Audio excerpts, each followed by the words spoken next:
Welcome to my channel. So இன்றைக்கி நம்ம இந்த வீடியோவில் என்ன பார்க்க போகிறோன்னா, நம்ம டீ கூட எப்போவுமே நம்ம ஸ்நாக்ஸ் தான் சாப்பிடுவோம். அது வந்து ரொம்பவே யூஸ்வலாக இருக்கிறது பிஸ்கெட்ஸ். ஸோ இந்த நம்ம ஆர்சிஎம் கம்பெனியில் பியூர்லி வீட் அண்ட் ரைஸ் பிரான் ஆயில் கலந்த பிஸ்கெட்டு தான். அது நோ மைதா ஆடட், பாம் ஆயிலெலாம் எதுவுமே கிடையாது. ஸோ இதில் நம்ம இப்போ இதை நம்ம ஒரு டெமோ எடுக்க போகிறோம். ஸோ நம்மளுடைய குவாலிட்டி ஆஃப் பிஸ்கெட்டோடைய தன்மை என்ன, ஸோ நம்ம உடம்புல போய் நார் சத்தோடு நம்ம பாடியோட கலக்கணும்.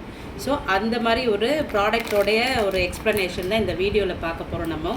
This is RCM biscuit. So இப்போ மார்க்கெட்டில் கிடைக்கக்கூடிய பிஸ்கெட். ஸோ இதை நான் டெமோ பண்ண போகிறேன் நான். ஸோ ஃபஸ்ட்டு நம்ம என்ன பண்ண போகிறோம்னா, தட் இஸ் இது நார் சத்துன்னு சொல்கிறாங்க. பட் எல்லாமே மைதாவும் பாம் ஆயிலும் சேர்க்காமல் அவங்க பண்ணுறதில்ல. ஸோ இந்த பிஸ்கெட்டை நம்ம ஒரு கிளாஸில் போடுறேன் நான். இது நம்மளுடைய பாடி எப்படி அப்சார்ப் ஆகுது அப்படின்னு சொல்லிட்டு. ஸோ நம்ம இங்கே நம்மளுடைய ஆர்சிஎம் பிஸ்கெட் போடுறோம்.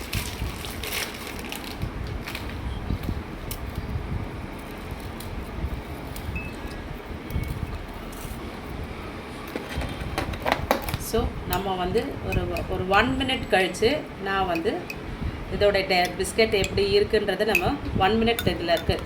1 மினிட் கழித்து நான் அதை இந்த 2 கிளாஸுமே காட்டுறேன் நான். So after 1 minute. ஸோ பாருங்கள் ஃப்ரெண்ட்ஸ். ஸோ 1 மினிட் கழித்து நம்மளுடைய ஆர்சிஎம் பிஸ்கெட் எப்படி இருக்கு பாருங்க. கரைஞ்சி இது ஃபைபர் நார் சத்து இதில் அதிகமாக இருக்கிறதுனால நம்ம பாடி ஈஸியாக அப்சார்ப் ஆகி ஃபைபர் கண்டென்ட் எடுத்துக்கும். அண்ட் இது இதை பாருங்கள் அப்படியே இருக்கும். ஸோ நீங்கள் சாப்பிட்டீங்கன்னா பிஸ்கெட் டைஜஷனே ஆகாது, அப்படியே தான் போய் உடம்புல லிவரில் அப்படியே இருக்கும் உங்களுக்கு அது. ஸோ போயிட்டு பாடியோட எல்லாமே போய் அடைச்சிக்கும் உங்களுக்கு அது. ஸோ இதில் என்னென்னா நம்மளுடைய ஸ்பெஷாலிட்டி அபவுட் ஆர்சிஎம் பிஸ்கெட் என்னென்னு பார்த்தீங்கன்னா ரைஸ் பிரான் ஆயில். ஸோ ரைஸ் பிரான் ஆயிலில் தான் ஒரிஜினல் கண்டென்ட் அதிகமாக இருக்குது. அண்ட் வீட். ஸோ இந்த நார்ச்சத்து. ஸோ இந்த நார்ச்சத்து தான் இருக்கும்போது டைஜஷன் சூப்பராகவும் பசியை நல்லாவே எடுக்கும். ஸோ நீங்கள் இந்த 1 வயசு குழந்தைக்கு கூட நம்ம கொடுக்கலாம், பசியை தூண்டும். வேற இந்த பிஸ்கெட் சாப்பிட்டிங்கன்னா 2 பிஸ்கெட் சாப்பிட்டாலே உங்களுக்கு வயிறு அடைஞ்சிடும், உங்களுக்கு பசி எடுக்காது. ஸோ மார்க்கெட்டில் எந்த பிராண்டடாக இருக்கட்டும் சரி, ஹை காஸ்ட்லி வேல்யூ உள்ள பிஸ்கெட்லேயும் மைதா பாம் ஆயில் இல்லாமல் பிஸ்கெட்ஸே வராது. ஸோ இதுதான் ஸ்பெஷாலிட்டி அபவுட் ஆர்சிஎம் ப்ராடக்ட். இங்கே ஆர்கானிக் ஆர்சிஎம் டீயோட goes very well with this tea biscuit. Jai RCM, good RCM. Thank you for watching this video.